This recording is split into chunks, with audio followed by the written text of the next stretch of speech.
The following is a Comfortably Zoned Radio Network production.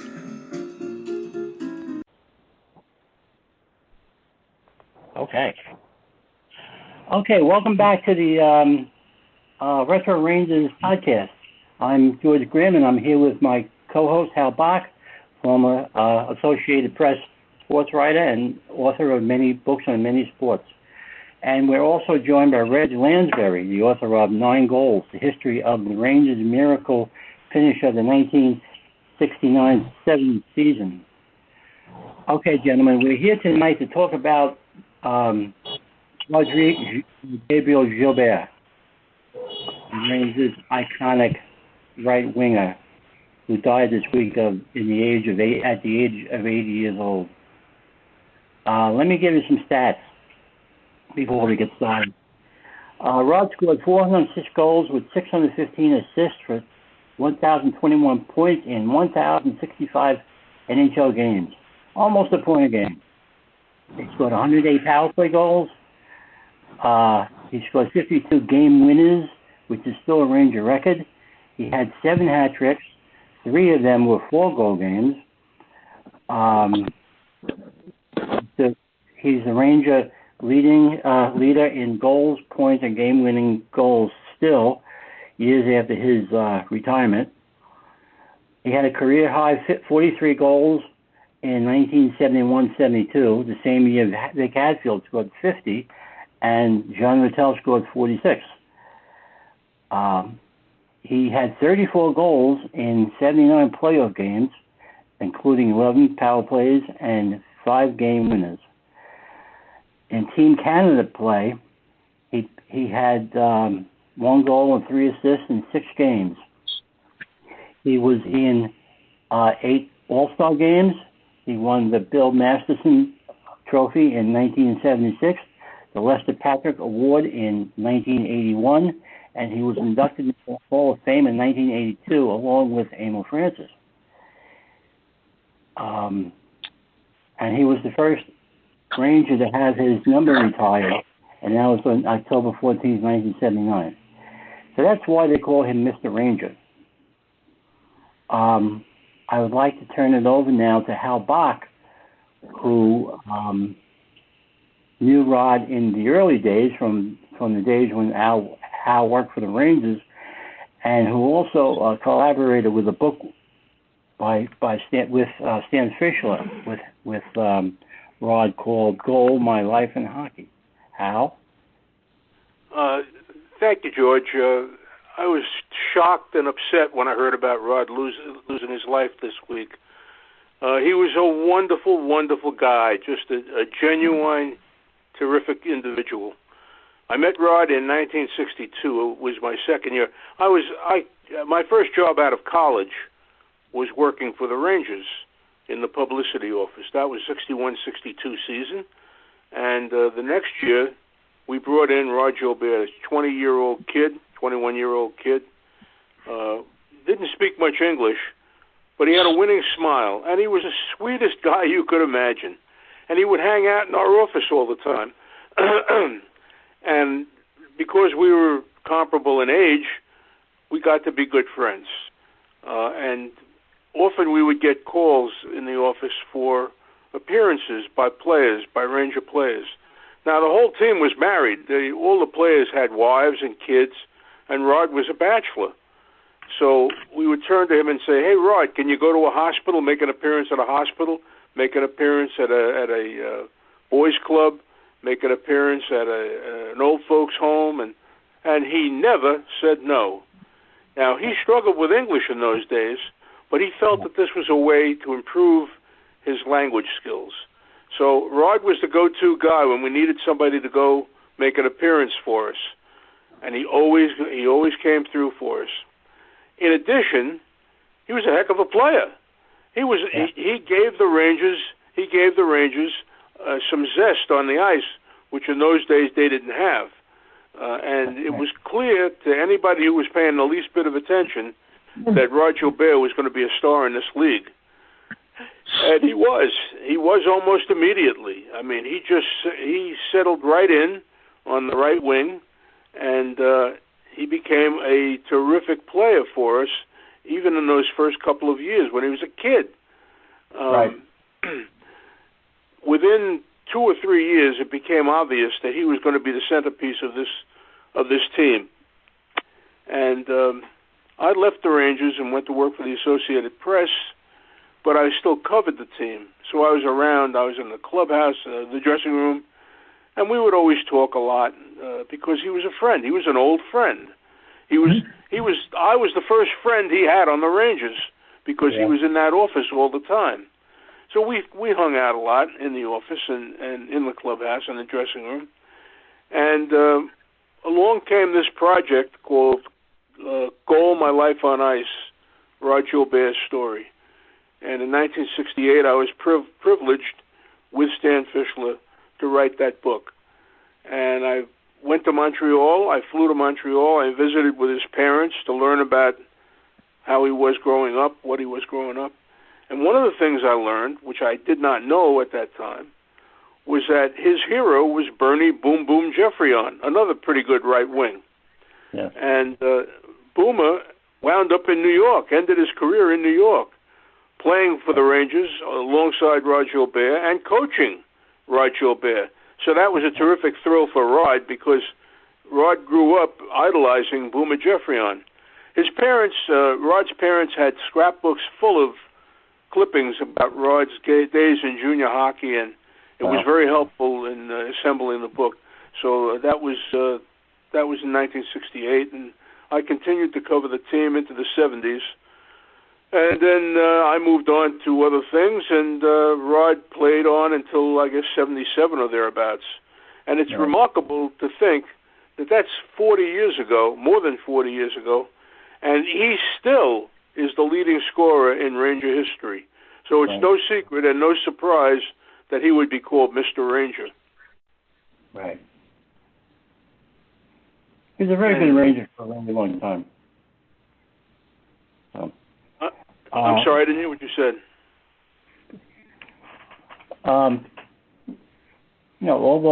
All those years, he had many good years in a row. He only had 1 or 2 down years, and he was a consistent scorer for the Rangers for all those years. So that's good. Well, he also had a second spinal fusion operation. He had come to New York after having spinal fusion surgery, which in those days I'm sure was the dark ages of that kind of surgery.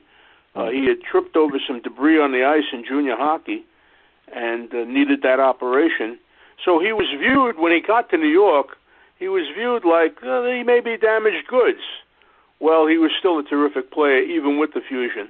And eventually, 3 or 4 years into his career in New York, the fusion came loose, and he had to have it done over again. So that became a question. But he overcame it again and remained a star to the end of his career. Well, that operation on his back, the second operation, he claims that he actually passed away at that time. He choked on some medication when he was in his room when Emil Francis and Bill Jennings had come to see him, and he claims that he had an out-of-body experience, and he said that he heard Emil say, "You have to bring him back. He's my best player," and Rod always said that hearing Emil say he's my best player is what brought him back. So that's an interesting story, in itself. Just the fact that he survived that. The operation was done by the Rangers team physician, Dr. Yanagasawa, I think. Kazuo Yanagasawa. There you go. Dr. Yana. Kazuo. I can tell you a funny story about Dr. Yanagasawa if you'd like. Yeah, go ahead. When the Rangers got Jacques Plante, they swapped Gump Worsley to Montreal and brought in Jacques Plante. That was a major trade. Right. And Jacques was a little bit of a hypochondriac. Everything had to be perfect for him, or else he couldn't play. And he claimed that he had a knee injury, and So they put him in the hospital. I think it was St. Clair's Hospital, and they operated on him. Dr. Yanagisawa operated on him, and the doctor thought that he was recovered, but Jock was not thinking the same way. Jock was still in the bed and complaining. So I went to see him for a story, and he said he was very angry. Why are you angry, Jock? He says, that doctor, that Japanese doctor, son of a bitch doctor. I said, why? What? He said, he lit his cigarette lighter under my knee to see if I could move my knee. That was his way of finding out if I was cured. So Dr. Yanagisawa had his doubts about Jock, and that was the way he determined that Jock was not exactly anxious to return to action. That's funny. But that was Dr. Yanagisawa. Yeah. Yeah.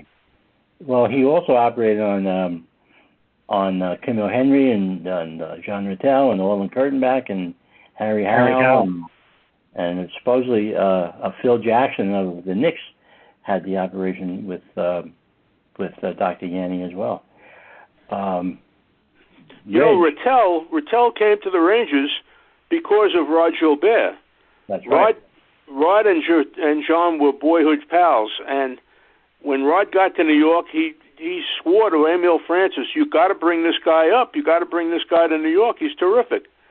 So that's how John Rattel became a Ranger, and John had the same operation as Rod did, the spinal fusion operation. And John was a terrific player for us. He was the center on the great gag line, goal of game line. Jean Rattel at center, Vic Hadfield on left wing, and Rod Gilbert on right wing. Right. Yeah. Those were the days.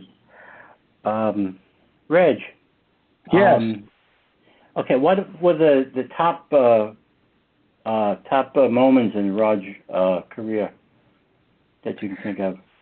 Well, in all seriousness, I can think of many, but one thing I just wanted to insert about Rod and how we remember this well from the very beginning. Obviously, as we know, there was only one team in the province of Quebec in the original 6 days, the Montreal Canadiens. And Rod came to New York with what I found was an extremely deep degree of passion for winning.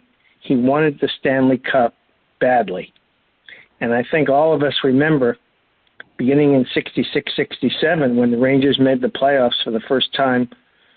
And that's right. Obviously, they made the playoffs 9 consecutive years under Emile Francis. Rod always took losing in the playoffs extremely hard. And, I think that's a special thing that fans today with the big money and talk radio, the 24/7 coverage, really don't appreciate someone like that. He came in, he was 5'9", and a very nicely muscled 175 pounds. That was not big at all. No.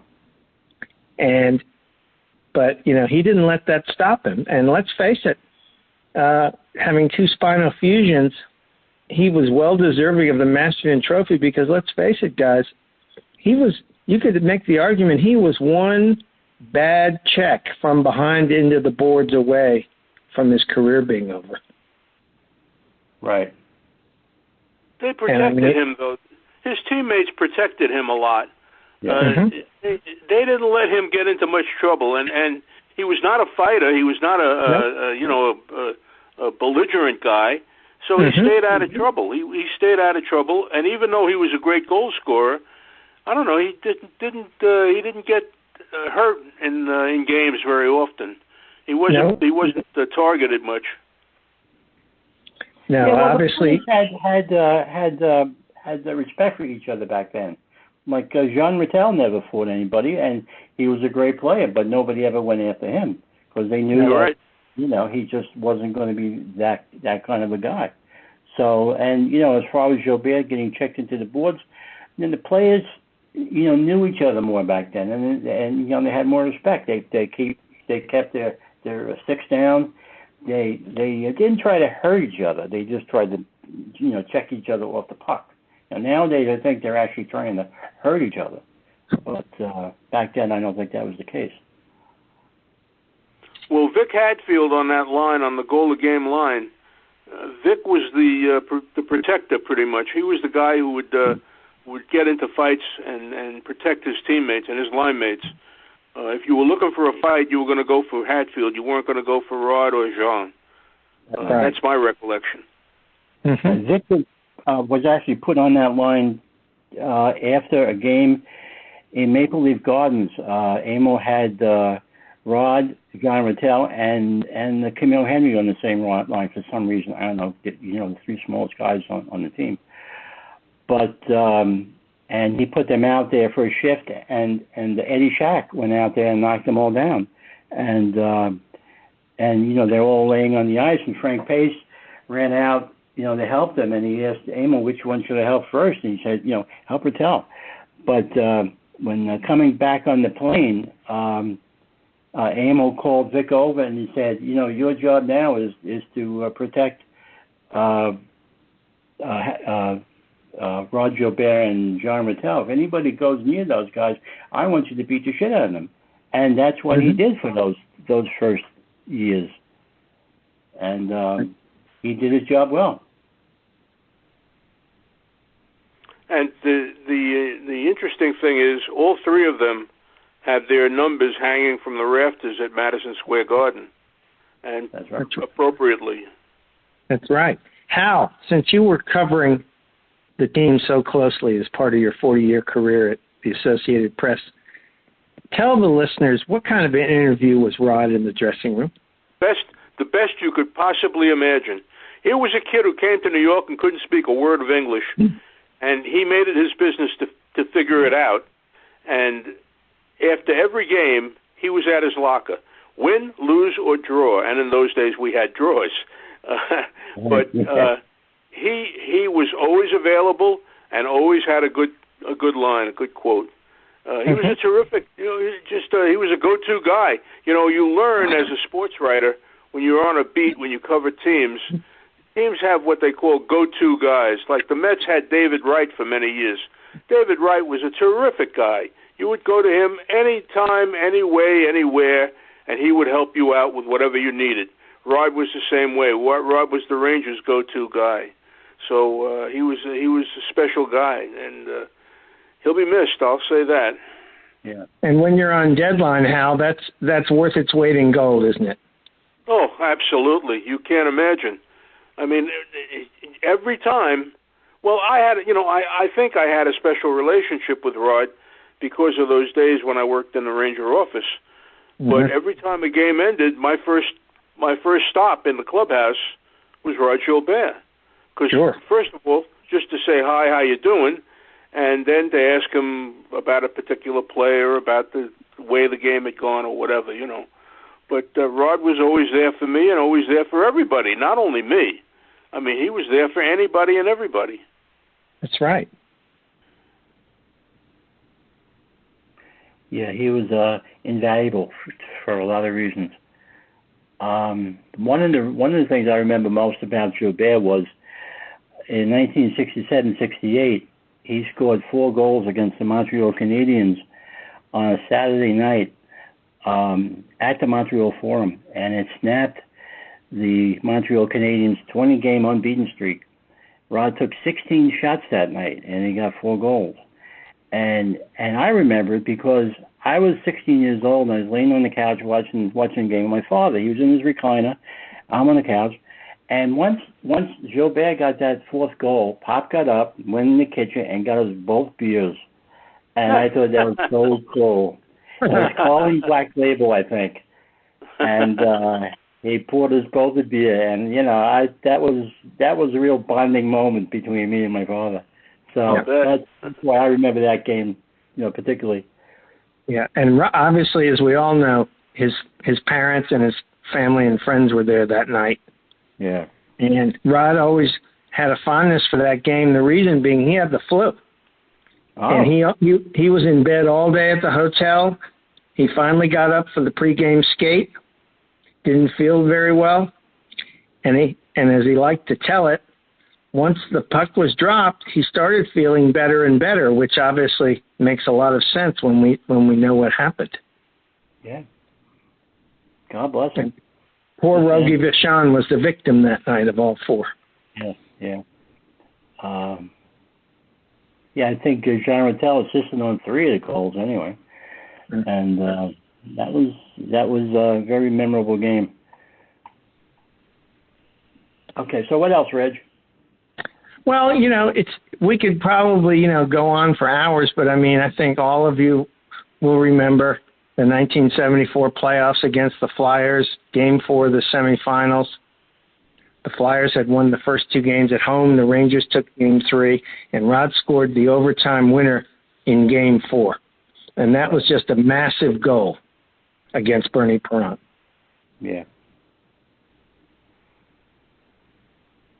And obviously, for Rod's sake, 72 was a great year. Not only did the Rangers get to the final, but Team Canada really meant a lot to him and also to Brad Park, because that was the closest they ever got to winning a Stanley Cup. But that series, obviously, in Canada, meant everything.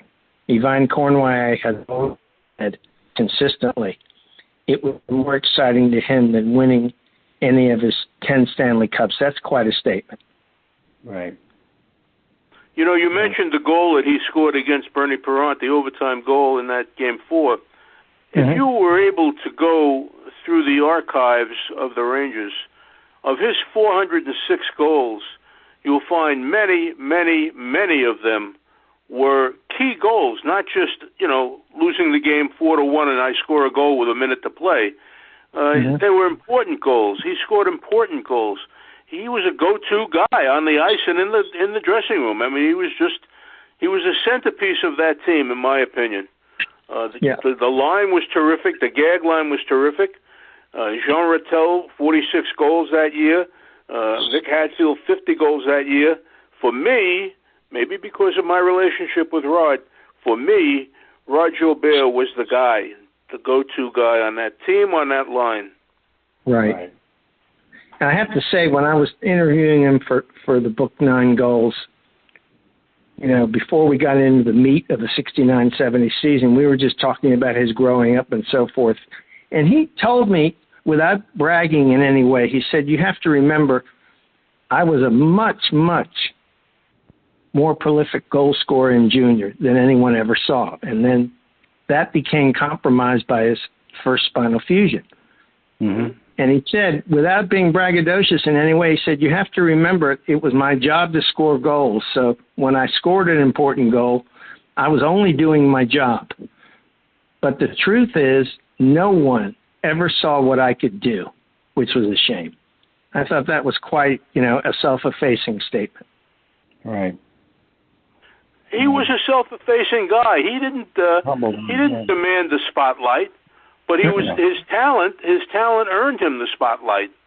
Right. He was not one of these only me, myself, and I. He wasn't that way at all. He was a very down key, low key, down to earth guy who happened to be a hell of a hockey player. Right.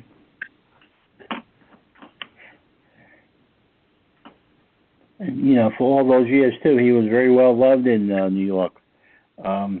He was a big fan favorite, and at the end, he they gave him a Rod Gilbert night, and the outpouring of love was you could feel it, Well, in those days, you have to think back to that era, the era of the 60s and 70s.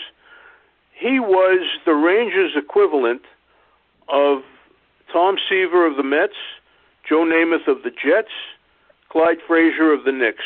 The man about town, he was the guy, the glamour guy on the team. There's no question about that. And people recognized him. He was a handsome kid, and people knew who he was. And he was he lived on the east side of Manhattan. The whole team lived in Long Beach, here on Long Island, and Rod lived on the east side of Manhattan. So he had to take the train to Skateland, where they trained in New Hyde Park. But he was the guy. He was Mr. Ranger. That was the nickname for him, and it was appropriate, Mr. Ranger. And of course, the phrase, quote unquote, the face of the franchise, which we all associate with Henrik Lundqvist, had not been coined in that era, but obviously that's what Rod was. At that time, you're right. You're absolutely right. And they had some other players who qualified as, important parts of that franchise. You could start with Harry Howell, who played more. I think he played more games than anybody else on the team. And he did. There were others. Yeah. Andy Bathgate. Andy Bathgate was the right wing before Rod, and he was a heck of a player. Scored a lot of goals for the Rangers.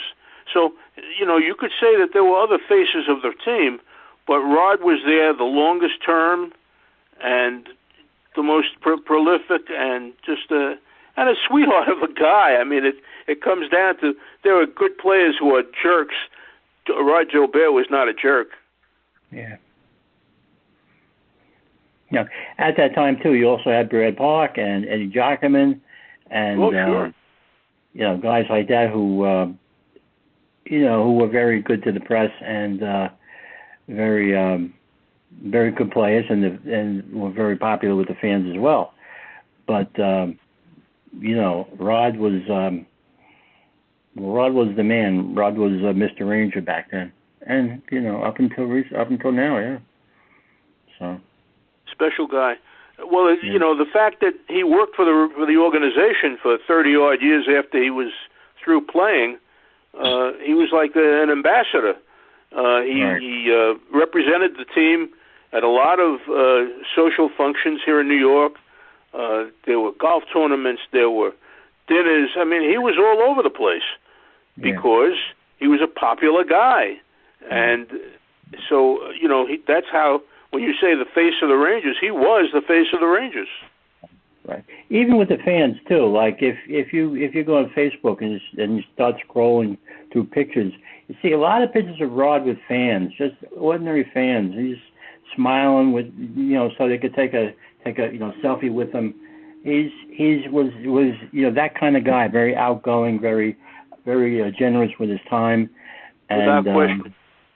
He was a good man to represent the franchise for all these years. Without question. And they knew it. The team knew it. Yeah. The organization knew it. And they took advantage of him in that respect as an ambassador of the team. He was everywhere. I mean, where they had charity events and Rob was their representative.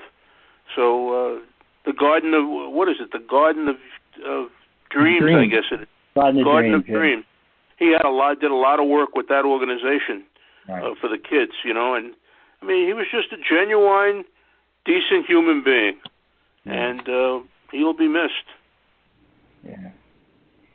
It's a shame that his career ended so abruptly and so ugly when John Ferguson came in. Brad, you want to tell us about that?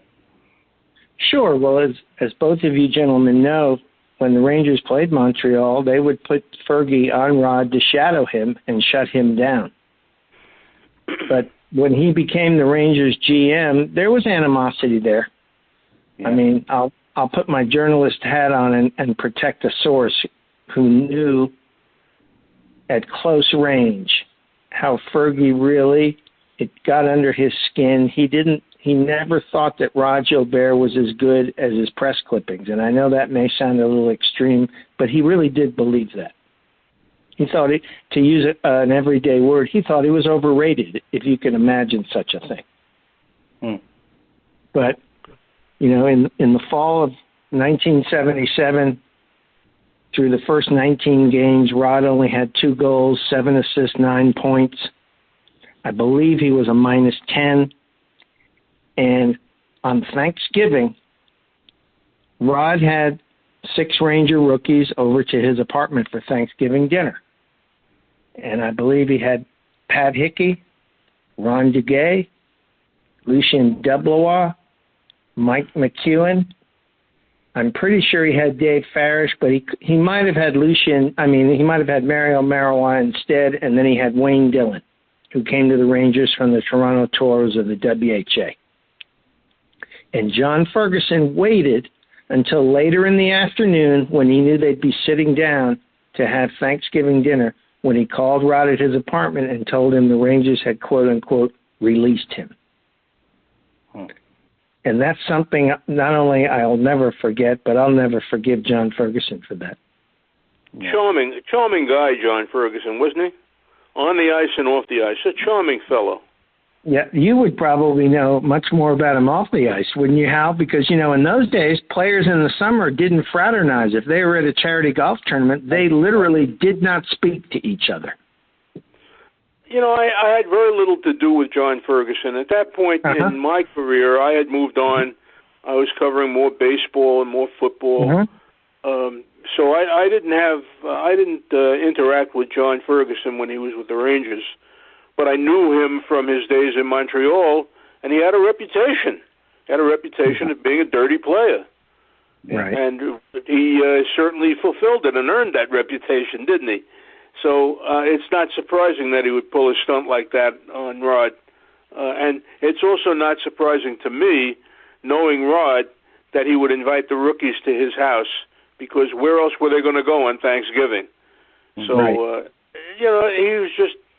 he was a kind-hearted sweetheart of a guy. Yeah.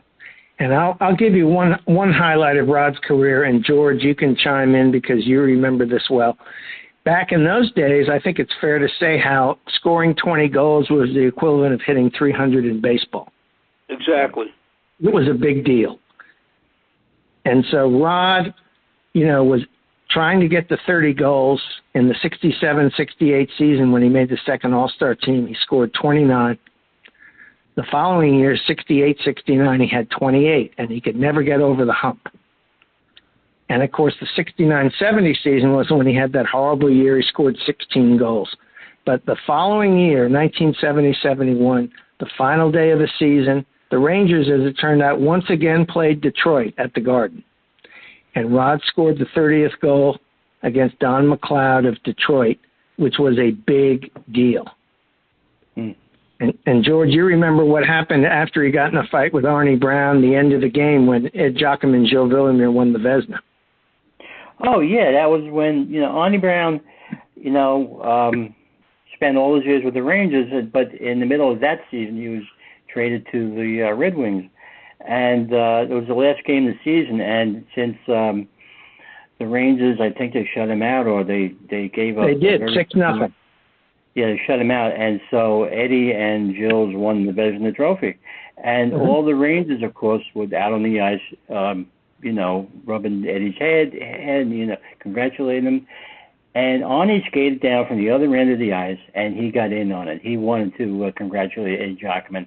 And I thought that was the classiest thing, one of the classiest things I've ever seen a hockey player do. He left his team, and he skated down the other end of the ice to congratulate his former teammate. And I thought that was fantastic. I have a favorite Arnie Brown story when he played with the Rangers. He's the only player in all the years that I covered the Rangers and hung around that team. He's the only player that called me over to his locker one day, and he said to me, "What is the Associated Press?" So I said, "Well, you come from Canada. You know something called the Canadian Press." "Oh yeah, Canadian Press. Canadian Press is a Canadian wire service. The Associated Press is the same thing here in the United States." And I was so impressed that he wanted to know who he was talking to. when I after games when I interviewed him, he knew the Daily News, and he knew the New York Times, and he knew the New York Post, and on and on. And I would say, "I'm from the Associated Press." He didn't know what that was. So he called me over and he asked, "What is that?" And I thought, what a cool thing I thought that was. Yeah. Yeah. Well, that was a good team. That was a bunch of guys on that team back then. Oh, they were wonderful guys. Just a wonderful. I often reflect on that group of guys, and they were just top to bottom, just a great bunch of guys. Camille Henry, I loved Camille Henry. He would hang out with us as well in the publicity office. And, of course, Bathgate, I did a book with Andy Bathgate as well.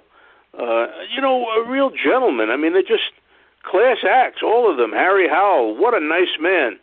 Harry, they were living in Glen Oaks, which is a community out on Long Island. And my mother wasn't quite sure what the hell I was up to. I mean, she never could figure that out. Journalism, what is that, journalism? But I told her, well, I'm working for the Rangers, Ma. Okay, so now she's shopping in a supermarket in Glen Oaks, and she sees this guy wearing a Ranger coat, a Ranger jacket. And she goes over to him. She says, are you with the Rangers? He says, yeah. It was Harry Howell. She says, yeah. He says, yeah. She says, do you know my son, Hal Bock? He says, yeah, I know Hal. And now she was convinced that I wasn't hoboing or panhandling, that I really had a job, because she had convinced herself by talking to this mystery man who turned out to be a defenseman named Harry Howell. So those were those. They were just a great bunch of guys, a lovely bunch of guys, really terrific. Now, they didn't always win, and they didn't always make the playoffs, but they were nice men. They really were. Right. And as Eddie Jockman guys told me, when they finally started making the playoffs, obviously you remember Emil's big dictum was to allow 200 goals or less for the season, because if you did that, you were basically guaranteed to make the playoffs. Mm-hmm. So Eddie and Joe Villamere were on a bonus system. For every shutout, he gave them $100, right, which would be the equivalent to at least $500 today. Right. But Eddie and Jill, when they would get a shutout and get the bonus, they would take the team out to lunch after practice so that they could hang out even longer. They didn't pocket the money. They were all about their teammates. They liked each other. They did. There was no rivalry within the team. They were good guys. That's the best way I can put it. They were decent human beings, and there was no rivalry among them. They liked each other and they got along with each other, and it was nice. It was a nice environment to be working in. Sure. And as you both remember, let's put some modern-day perspective on it. They were not making a lot of money compared to today. That's right. I think when Emil got Tim Horton from the Maple Leafs, he was making a lot of money. I forget what the exact figure. And he went to Bill Jennings and said, my only problem is I got to pay this guy all this money. And Bill Jennings said, well, you can't keep paying these guys $15,000 a year. So he knew that salary was going to go. So that's right. Well, I'll tell you a story about that. My first year with the Rangers was 1961, the year I graduated from college.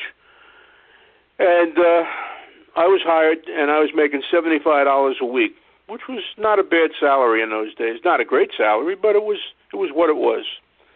And that was the year that they decided to have something called a holiday hockey tournament. They had always had the ECAC, the Eastern College Athletic Conference, always hosted the Christmas festival in Madison Square Garden, holiday festival, basketball. And this year they said, well, why don't we do a hockey tournament? We'll invite 4 teams, and we'll have a couple of games. Well, this job was dumped in my lap to promote the hockey tournament that nobody knew anything about before. And I just jumped in, both feet. I was a kid, and I was excited and wanted to make an impression. So I started promoting the hockey tournament. I called the papers, I got pictures and stuff, called the coaches, did a lot of work on it. And we come to the hockey tournament. I guess it was a Friday night, Sunday sequence. And we sold the joint out. We sold out Madison Square Garden. There were like 15,000 fans there that night, the Friday night and the Sunday. Now, the following week, Muzz Patrick was the general manager. He called me in his office, and I thought, oh, my God, he's going to fire me. What did I do wrong, He never talked to me, and we had no interaction. Muzz wants to see you. Okay. So I went into the office, and he said, did you have anything to do with this holiday hockey? I said, yeah, I did, Mr. Patrick. I did most of the promotion and put together the program and everything else. He said, how much do you make? I said, I make $75 a week. He said, well, I'm giving you a $25 a week raise, retroactive to when you started. Wow. I almost fainted. I was making $100 a week. All of a sudden, I was sitting on Easy Street. So I'll never forget that episode from my days with the Rangers. That was real money.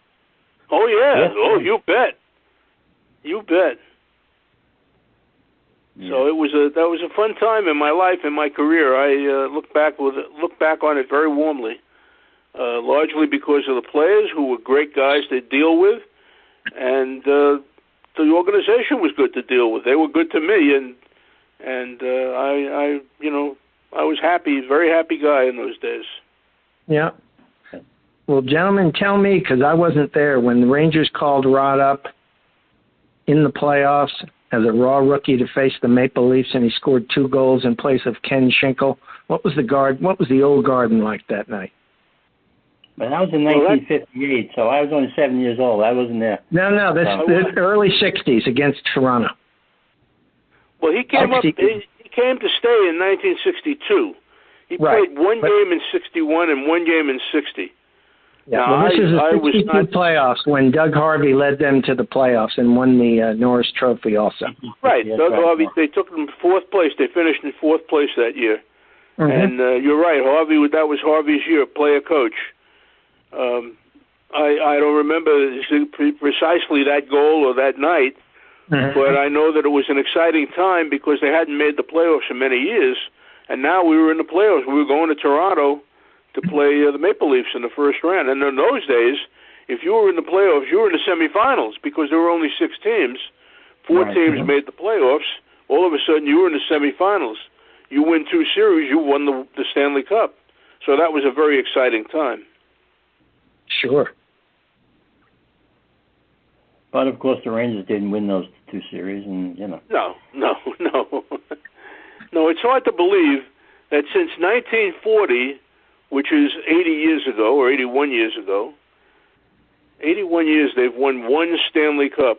That's a long time to go with 1 Stanley Cup. Yeah. Well, they've only been into the finals 4 times since 1972. They've only been to the finals 4 times. I'm grateful that I saw that Stanley Cup.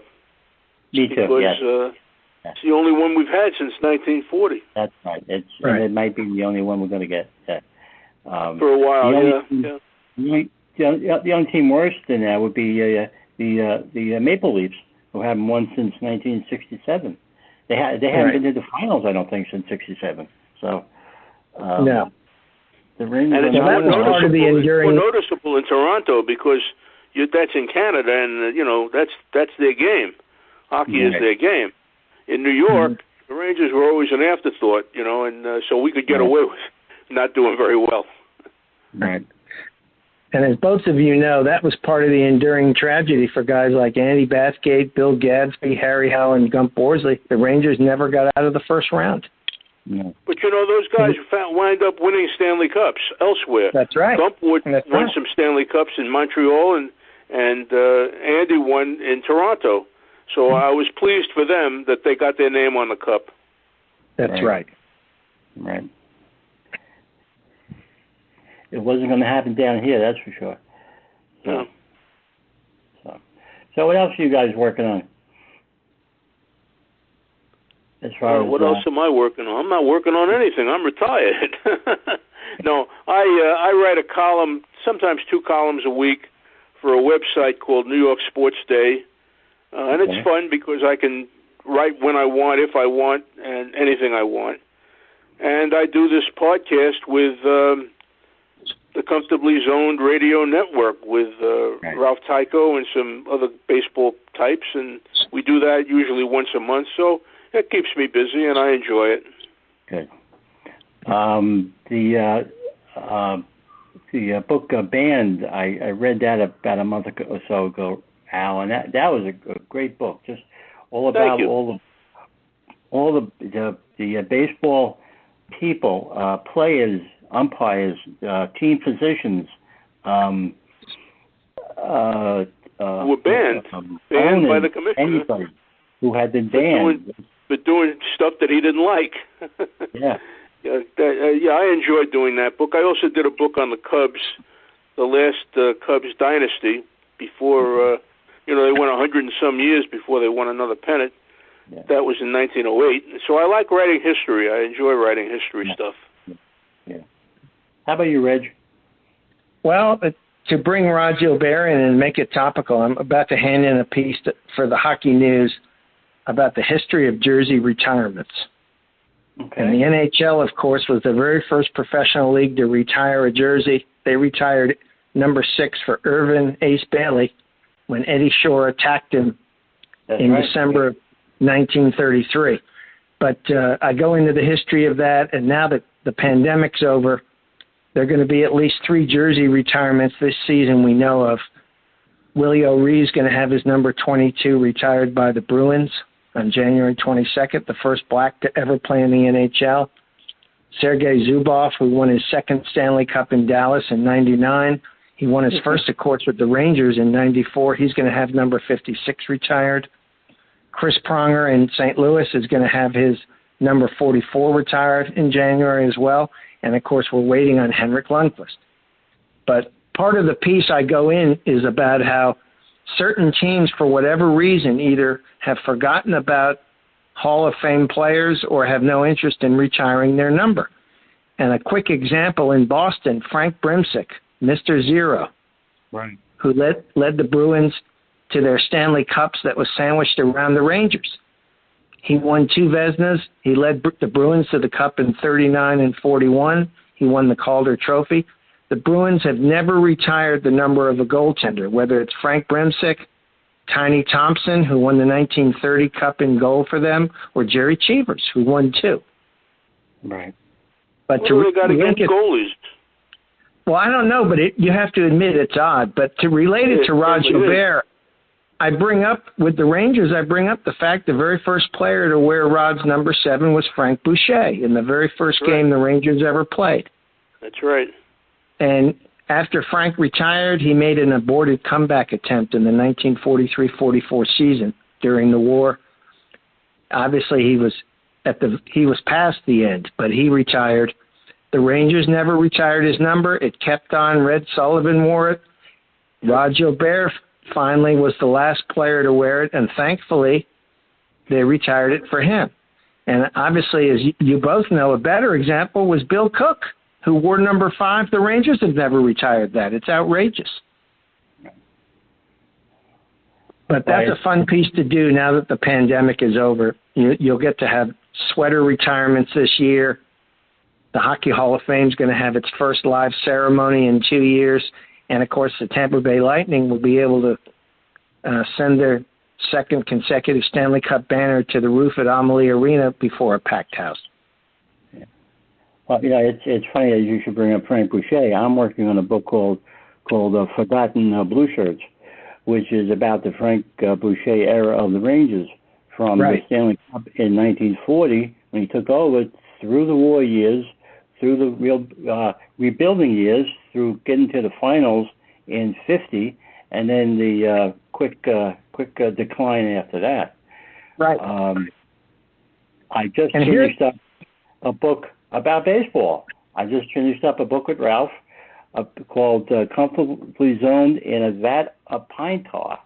And it's a compilation of more than 50 of Ralph's podcasts with Hal and Peter Golenback and a lot of his people, and that's going to come out soon. We hope it comes out by Labor Day, but we're not sure about that, but it's going to come out soon.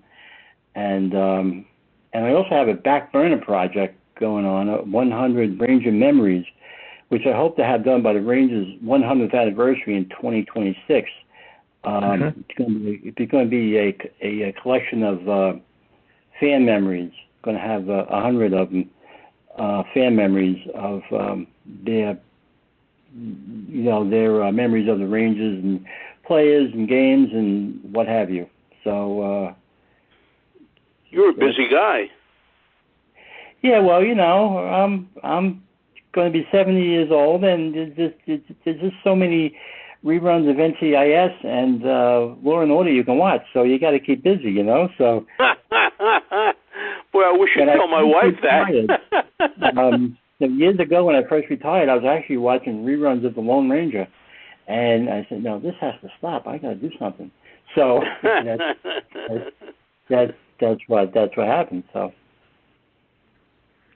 Keeps you All busy. right.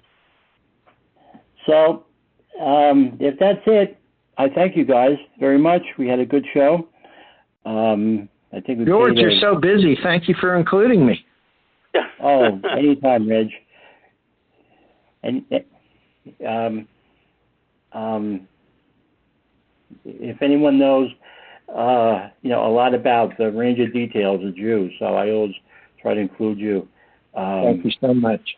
Well, for me, it was delightful talking about Rod and the memories that I have of him, because he was a wonderful guy, and it was appropriate for us to do this show, I think, and I hope we did a decent job.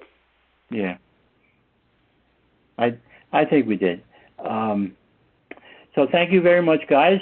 I hope everyone's safe and healthy.